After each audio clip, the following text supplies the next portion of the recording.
Lectura del Santo Evangelio según San Lucas.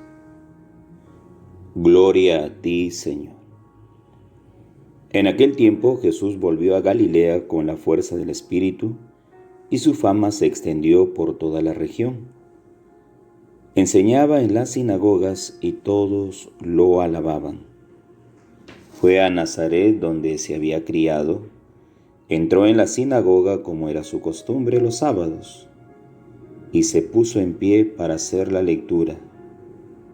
Le entregaron el libro del profeta Isaías, y, desenrollándolo, encontró el pasaje donde estaba escrito: El Espíritu del Señor está sobre mí, porque Él me ha ungido. Me ha enviado para anunciar el Evangelio a los pobres, para anunciar a los cautivos la libertad y a los ciegos la vista, para dar libertad a los oprimidos, para anunciar el año de gracia del Señor.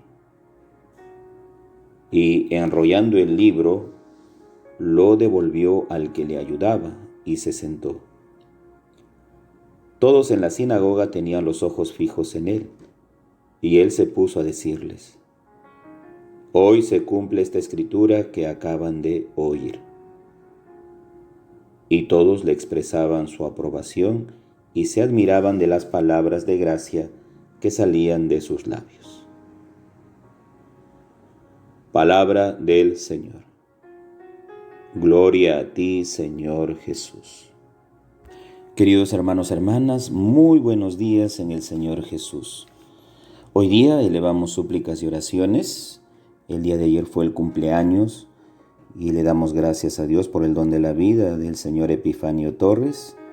Que el Señor lo bendiga a él y a todos sus hijos, hijas, a su señora esposa. También vamos a pedir por la salud espiritual y corporal de mi tío Gregorio Eguávil Caruamanta, su digna esposa, mi tía Elena Povis, y por todos sus hijos, sus nietos. También vamos a pedir por el Perú, por la situación crítica que pasa, para que parece rebrote de la pandemia no se extienda. Al contrario, que aprendamos a cuidarnos para que así no colapse el sistema de salud, ya que lo tenemos bastante precario a nivel de medicamentos y también de personal médico.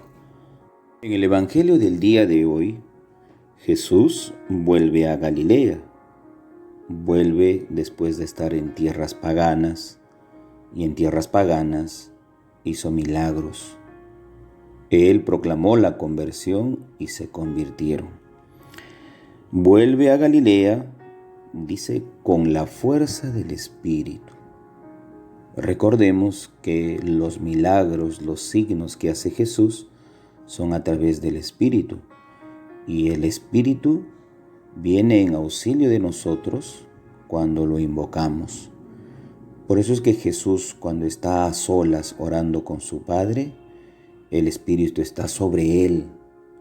Ese Espíritu que le da fuerza para seguir y continuar ese camino ya señalado por el Padre, el cual el Hijo ha asumido voluntariamente. Uno de los temas recurrentes en el Evangelio será el hecho de ganar fama, de hablar bien de Jesús, de impactar en la gente por los signos y milagros que hace. Pero la fama no embriaga a Jesús. La fama no hace de que Jesús se sienta más Dios, se haga indispensable.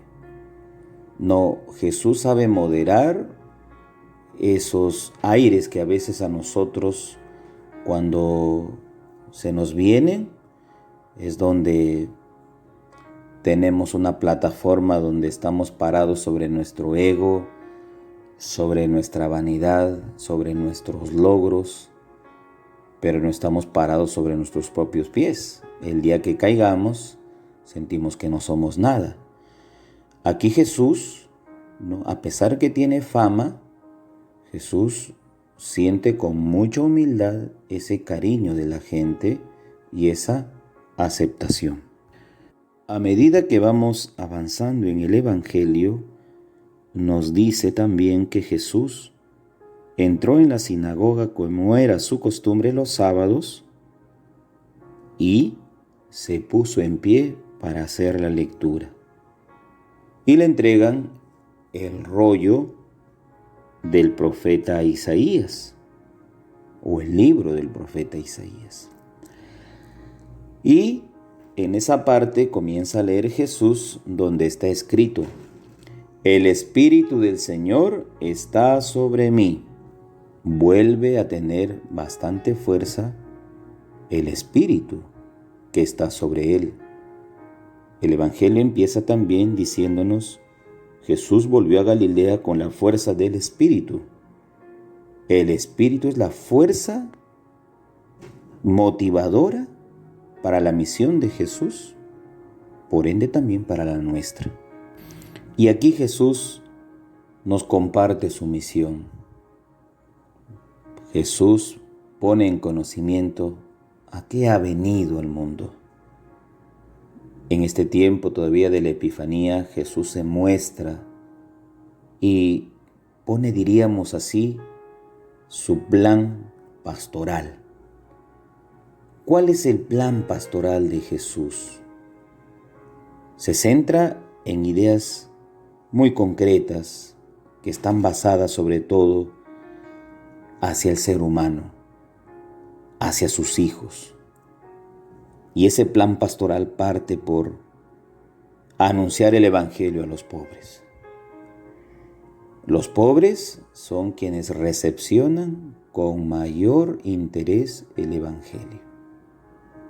La pobreza hace notar que nos hace falta algo, que carecemos de algo. El pobre carece de algo, por eso es pobre. Y esa carencia que quiere ser llenada por algo, pues muestra apertura cuando Dios se presenta y quiere llenar su vida con su palabra, con su testimonio, con sus signos y milagros. El pobre también se identifica como aquel que sufre y acarrea sobre sí todos los males que le aquejan, desde enfermedades, desde pecados, desde espíritus inmundos.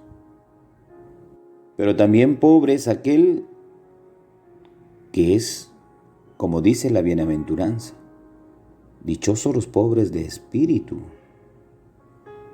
Son aquellos quienes, aunque teniendo cosas materiales, sin embargo tienen un corazón humilde y misericordioso y bastante solidario que condesciende y comparte con los que lo necesitan. Son pobres espiritualmente. Pues Jesús se dirige a todas esas masas, sin discriminación de nadie. Todos de alguna manera somos pobres en algo. Pues ese es el primer punto del plan pastoral de Jesús. El segundo punto es anunciar la libertad, anunciar la vista, anunciar a los oprimidos el año de gracia. Aquellos quienes se sienten cautivos, aquellos quienes son ciegos, aquellos que necesitan libertad, pues a ellos se dirige el plan pastoral de Jesús. ¿Quiénes son los que recepcionan? ¿A quiénes va? A los pobres. Y los pobres tienen nombre, tienen situaciones concretas y son ciegos, son oprimidos por el mal, son cautivos, esperan libertad, esperan un anuncio, y el anuncio de la buena nueva, del Evangelio, es decir, de Jesús. Ellos son los receptores del plan pastoral de Jesús. Jesús no necesita hacer muchos trámites, No, Jesús no es de mucha burocracia. Jesús, más allá de firmas y aprobaciones, Jesús no necesita eso. Jesús necesita simplemente hablar, enseñar y, por ende, aplicar la misericordia y la compasión. En este tiempo difícil de la pandemia, sí, todo el mundo, nos sentimos oprimidos. Sentimos que no hay salida del túnel. Estamos como ciegos avisorando tal vez una pequeña luz que alumbre la salida de esta pandemia. Cuánto quisiéramos escuchar que el antídoto ya está en el Perú y es un antídoto que está haciendo efecto en el mundo entero. ¿A cuántos hay que anunciarles hoy día el año de gracia del Señor? Muchos lo necesitan. Los testimonios son impactantes, son desoladores. Cuando celebro las Eucaristías y veo las intenciones, es gente que de verdad ha sufrido la pérdida o está sufriendo el hecho de ver curado a su familiar, ¿no? Es decir, hay situaciones donde de verdad nos sentimos sumidos en las tinieblas.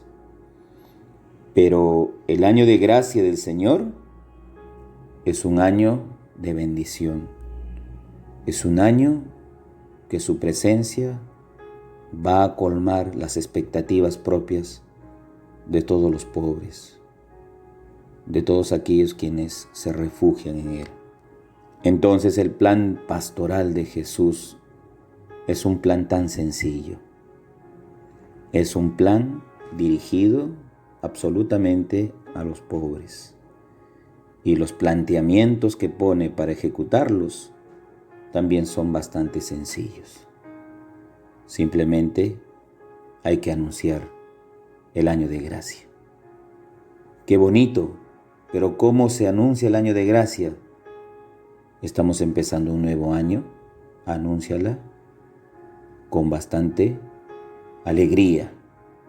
A pesar de la tristeza, alegría, optimismo, fuerza.